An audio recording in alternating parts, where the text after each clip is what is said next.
Welcome to the Exercises for Lower Limb Tendinopathy workshop. My name is Daniel Lawrence, Chartered Physiotherapist and the author of the Lower Limb Tendinopathy book. During this workshop, we're going to look at the best exercise choices that you can use for tendon rehabilitation.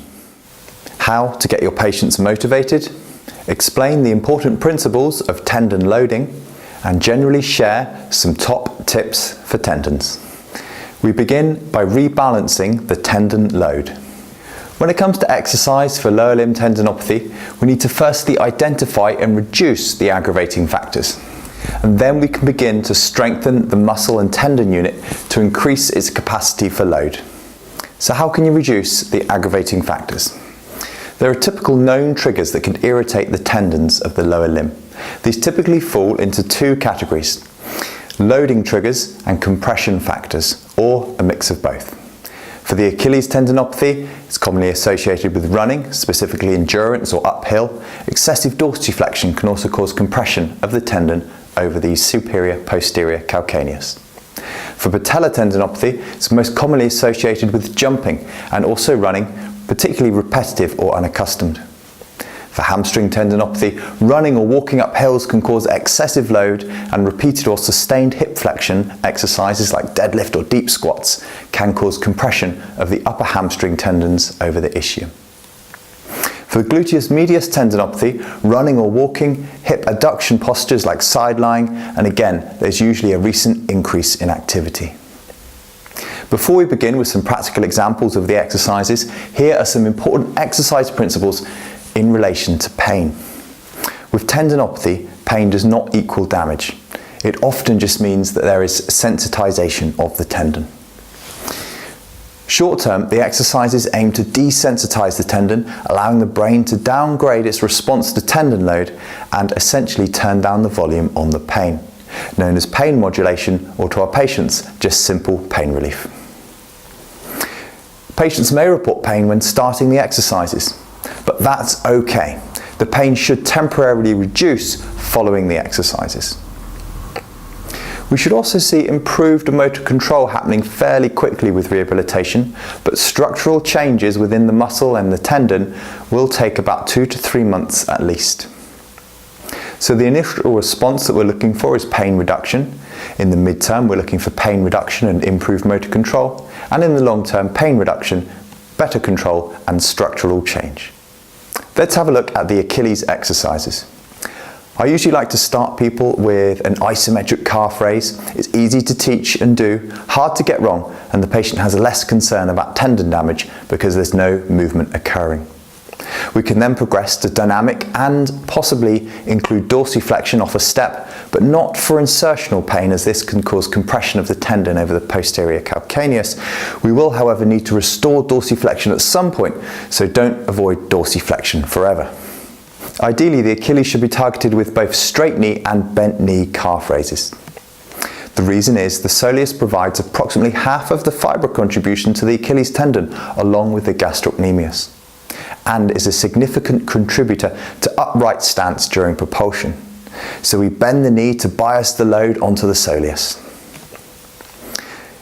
We need to start slow to avoid stimulating the elastic properties of the tendon and to also increase the time under tension. The exercises should be performed until fatigue becomes apparent. You could time the exercises, 60 seconds for example, or pace it with a metronome. To be honest, Achilles exercises are easy and simple. The biggest challenge is getting the patient to complete them regularly. I would like to share with you 3 ways that I commonly use to both get and keep patients motivated. The first motivational method that I like to use to get patients going is to give them reason, and more reasons to do the exercises. They often ask, why am I doing these boring exercises? Well, the reasons I give are to reduce pain, improve control, function, generally resolve the condition, increase performance. The exercises are also evidence-based, and they can protect the tendon and avoid surgery and other unnecessary treatments that may lead to damage of the tendon. So give the patients plenty of reason. Alongside this, we need to build rapport, get the buy-in and the trust from the patients, get the patient on board, and improve their expectation of a positive outcome. The second method that I like to use to motivate patients is to get the patient involved, to design, try and set the exercise plan with them. They should feel invested in the process and the agreed plan. Ask them to identify when they will do the exercises. Not could do them, but will. I think the language you use is important. The third method that I use to get patients motivated is to monitor, record and support their progress. To monitor, I use a morning symptom diary, avoiding using the word pain diary here, to track daily activity and symptoms, the following day and the delayed response. To also document the exercises done daily and to support the patient. If they fail, we look at why and implement strategies to support them and avoid shouting at them or hitting them with a big orange stick. We need to create a positive, supportive environment. Next, let's look at loading for the patellar tendon. Here, you simply want to load the quads and the patellar tendon. We also have an opportunity to provide some offloading to the knee by shifting some of the stress onto the powerful hip joint muscles. When performing the exercise, you can kneel forward for a more knee loading or sit back for more of a hip bias squat. Arguably, the first 60 degrees of knee flexion provides the most tendon strain onto the patellar tendon, but it's reduced by patellofemoral compression past 60 degrees. But only bending the knee to 60 degrees is not really that functional. However, on balance, deep squats are probably not required for most people and not suitable for most patients. So the plan is to strengthen the quadriceps and the patellar tendon to handle more load, but to also strengthen the hip extensors to offload the knee, and we may need to also review their landing mechanics. Here is a selection of my favourite tendinopathy rehabilitation exercises for the patellar tendon.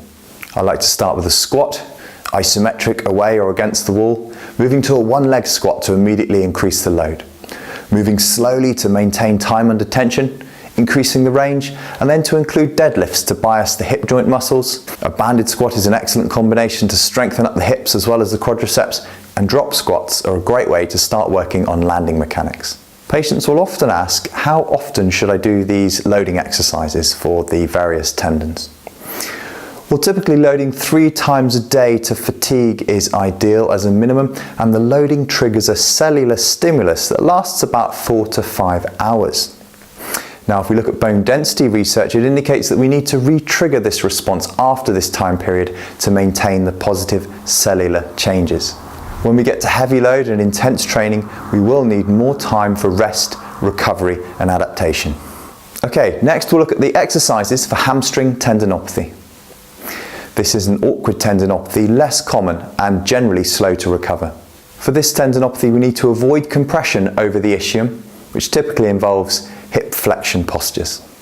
If the patient is participating in weight training and doing deadlifts and squats that may be aggravating their condition, then we may be able to just reduce their squat to half range and get them lifting the deadlift from the blocks rather than from the ground. The go-to exercise for this tendinopathy is the long lever bridge, to be done either isometrically, dynamically, single leg, and then to increase the hip flexion as well. With the upper hamstring tendinopathy, pain on sitting is a common aggravating factor. So the addition of a simple pressure cushion can bring considerable relief to our patients. Now, patients will often say, I'm not fit enough, I'm too fat, I'm too old. The good news is they're not. Less fit patients have the greatest potential to improve. Trickier are the elite athletes that are already doing the correct things, because with them we have less options for further interventions. Finally, let's consider the rehabilitation for gluteal tendinopathy. This is the most common lower limb tendinopathy, more common in females than males with a ratio of 4 to 1. It's more common from middle age, and it involves the gluteus medius and minimus tendon as it attaches onto the greater trochanter. Firstly, let's discuss the common clam exercise. We need to be careful with this exercise as it can aggravate or even trigger a gluteal tendinopathy due to the adduction compression of the ITB over the gluteal tendons. Ideally, I don't like to stop the patient doing the clam exercise, as this can instill the idea that exercise is bad or harmful. So instead I suggest changes, such as placing a cushion between the knees to reduce the adduction, and just doing inner range movements rather than full range. My most successful exercise for gluteal tendinopathy is the supine isometric abduction, which can be done like this or also in sitting. It's a simple exercise, involves minimal equipment, and it can also help to start to re-educate movement as patients become more aware of their hip alignment. The patient also needs to be educated to avoid crossing their legs, low seats, and hanging on the hip. So, in conclusion, the exercises for lower limb tendinopathy are relatively simple. We just might need to avoid tendon compression postures. Motivation is certainly a challenge, and we've looked at 3 ways that we can improve that. And then sticking to it for a few months is another challenge, but this is necessary if you want to instill some structural changes. We can monitor, review, and change the plan along the way. And when the patient's finished after 2 to 3 months of hopefully some consistent rehabilitation, it's a good idea to switch them to a maintenance program so they can maintain the gains that they've achieved. I hope you've enjoyed this video, and please subscribe to the Physio channel. And you may also wish to check out my lower limb tendinopathy book available on Amazon. Thank you for listening. I hope you found it helpful.